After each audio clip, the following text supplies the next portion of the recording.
SC వర్గీకరణ అమలులోకి రావడం సుప్రీంకోర్టు గ్రీన్ సిగ్నల్ ఇవ్వడం హర్షణీయమని ఎంఆర్పీఎస్ సీనియర్ నాయకుడు కొత్తపల్లి సంజీవరావు అన్నారు. ఎస్సీ వర్గీకరణ అమలుపై హర్షం వ్యక్తం చేస్తూ శుక్రవారం జగ్గంపేటలో బాబు జగజ్జీవన్ రామ్ విగ్రహానికి పూలమాలలు వేసి నివాళులు అర్పించారు. ఈ సందర్భంగా కొత్తపల్లి సంజీవరావు మాట్లాడుతూ 1994 నుంచి 2024 వరకు కూడా ఎన్నో పోరాటాలు చేశామన్నారు. ఎస్సీ వర్గీకరణలో భాగంగా ఉప కులాలకు న్యాయం జరిగిందన్నారు. మందకృష్ణ మాదిగ నేతృత్వంలో ఎన్నో పోరాటాలు చేసి 30 సంవత్సరాల తర్వాత వర్గీకరణ అమల్లోకి వచ్చిందన్నారు. దీని ద్వారా ఉప కులాల్లో అందరికీ రిజర్వేషన్లు అమలవుతాయన్నారు. మరి అమల్లోకి వచ్చింది. మరి గతంలో 2004లో కూడా వర్గీకరణ ఫలాలు మరి మేము కష్టపడినందుకు మరి ఆనాడు మరి 20,000 మందికి ఉద్యోగాలు రావడం కూడా జరిగింది.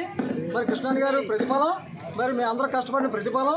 మరి ఇక్కడ చాలామంది సీనియర్ నాయకులు కూడా మరి వాళ్ళు కూడా భార్య పిల్లలను కూడా వదులుకుని ఈ యొక్క వర్గీకరణ గురించి ఏబిసిడి వర్గీకరణ అంటే మరి ఏ అంటే రెల్లి క్యాస్టో, బి అంటే మాదిగ, సి అంటే మాల, డి అంటే ఆది ఆంధ్రులు, ఇలాగా 59 కులాలకు కూడా సరియైన ఉద్యోగాలు రాజకీయంలో కూడా మరి రావాలనే ఉద్దేశంతో మందకృష్ణ మాదిగ గారు ఒక కంకణం కట్టుకుని వారి యొక్క మరి సాధక బాధలన్నీ కూడా వదులుకొని ఎక్కడైతే నా జాతి ప్రజలు ఉన్నారో అందరికీ కూడా నేను మొబైల్ చేసి మొత్తం అందరూ పంపించాలనే ఉద్దేశంతో మందకృష్ణ మాదిగ గారు ఏళ్ళకు కూడా వదలకుండా మరి వర్గీకరణ సాధించాం.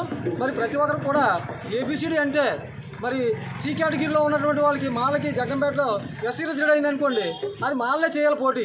అదే బి కేటగిరీ ఉందనుకోండి, బి కేటగిరీలో మాదిగా పోటీ చేయాలి. అదేవిధంగా ఏ కేటగిరీలో ఉందనుకోండి అలా రిలీజ్గా పోటీ చేయాలి. అదే డి కేటగిరీ ఉందనుకోండి అది మాటిట్లు కానీ లంబాడీలు కానీ వాళ్ళు పోటీ చేయాలి.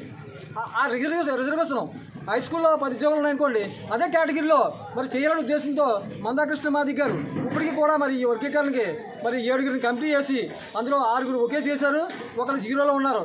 మరి ఇవాళ కూడా మన సుప్రీంకోర్టు మరి దీన్ని నిన్న గ్రీన్ సిగ్నల్ ఇవ్వడం, గ్రీన్ సిగ్నల్ ఇచ్చిన తర్వాత మన రాష్ట్ర గవర్నమెంట్ కేంద్ర గవర్నమెంట్ కూడా చేయవలసిన బాధ్యత చంద్రబాబు నాయుడు గారి మీద ఉంది, మన మోడీ గారి మీద కూడా ఉంది.